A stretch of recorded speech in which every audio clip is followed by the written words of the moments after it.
घर बांधत असेल, त्यांनी घर बांधल्यानंतर नगरपालिका मात्र ते घर अतिक्रमणामध्ये आहे म्हणून त्याच्याकडे दुर्लक्ष करते आणि तो व्यक्ती त्या ठिकाणी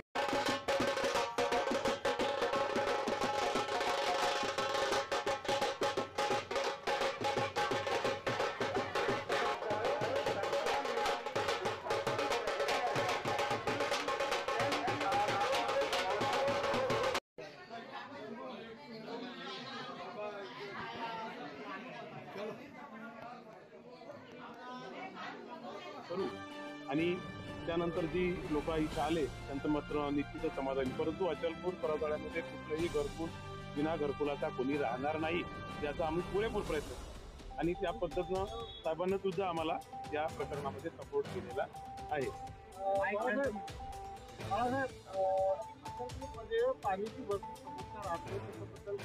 पाण्याच्या समस्येबद्दल आज मी शिवसाहेबांनी जरी बोललो नाही, पण जो संबंधित अधिकारी आहे वॉटर सप्लायचा सावळे साहेब, कुंतील सावळे साहेब आहे, त्यांच्याशी मी या विषयावर बोललो की आता उन्हाळा लागतो आहे, लोकांना पाणी जास्त लागते आणि पाणी जास्त लागत असल्यामुळं जे उंचावर घरं असतात तिथे पाणी चढत नाही.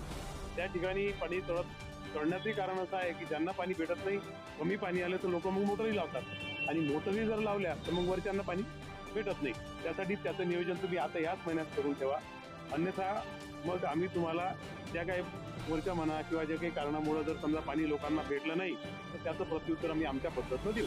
ते म्हणून असं कधी होणार नाही, ते आम्ही या महिन्यात नियोजन करू असं ते माझ्याशी बोलतो. बाळासाहेब, ग्रामीणमध्ये एक मध्ये पाणी भेटतात ते थंड पाणी पिण्याचं भेटतात, ते योजना अशा परतवाडामध्ये आपण तो ग्रामीणचा जो विषय आहे, मी सरपंच राहिलेलो गावात, तो सरपंचाचा विषय असतो आणि आरो जे पाणी असते आरो, ते आरो मध्ये तो योजना आपल्याला घ्यावं लागते. त्या योजनेमधून स्पेशल त्याची मोटर वगैरे या साऱ्या गोष्टी असतात. परंतु आपलं जे पाणी आहे, आपलं जे फिल्टर योजना आहे, कारण आपलं पाणीच फिल्टर होऊन येते. देवगावला आपलं फिल्टरेशन आहे प्लॅन्ट. आम्ही जेव्हा नगरपालिकेला असताना आम्ही स्वतः तिथे गेलो, ते फिल्टर पाहिलं. परंतु या लोकांचा विषय असा आहे की यांच्याकडे यंत्रणा नाही. एका ठिकाणी लिकेज झाला की त्या लिकेजामधून माती आतमध्ये जाते, ती माती त्या नळामध्ये जाते, ते पाणी खराब होते. ते पाणी दूषित झालं की मग इकडे आरोग्यावर परिणाम होतो. आरोग्यावर परिणाम झाला की लोक आजारी पडतात. परंतु त्याच वेळेस नियोजन व्हायला पाहिजे. त्यामुळं साहेबांना आम्ही तातडीने सांगितलं की याकडे तुम्ही मजूर वाढवा, तुमचं रोजगार जे काही लोक असतील ते जास्त वाढवा आणि जास्तीत जास्त ज्या ठिकाणी लिकेज आहे ते तातडीनं दुरुस्त करा. कालचाच विषय मुगलईचा विषय होता की इतकं गढूळ पाणी गेलं पण तो पण मार्गी लागला. पुढची भूमिका काय राहील? आता पुढची भूमिका अशी आहे की आम्ही जो मोर्चा काढलेला आहे हा कुठल्याही राजकारणासाठी म्हणा किंवा नोटीस काढलेला नाही.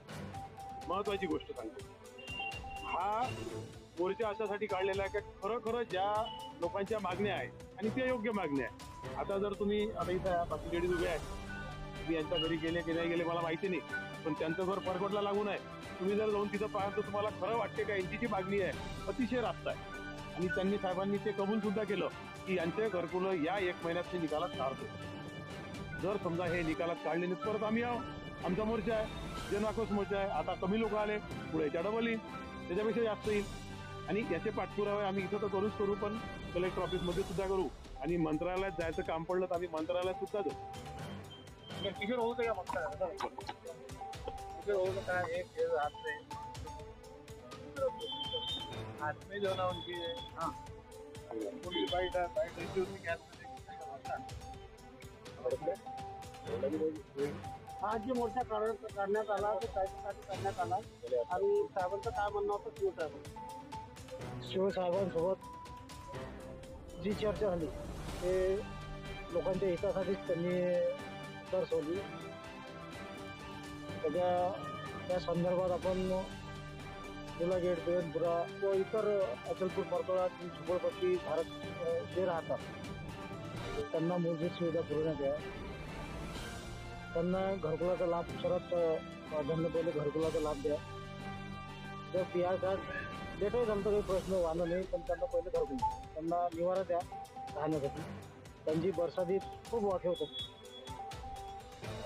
टॅक्सबद्दल पण चर्चा झाली. टॅक्स बहुतेक 25-30% कमी होईल. बाकी समस्याबद्दल झाली चर्चा.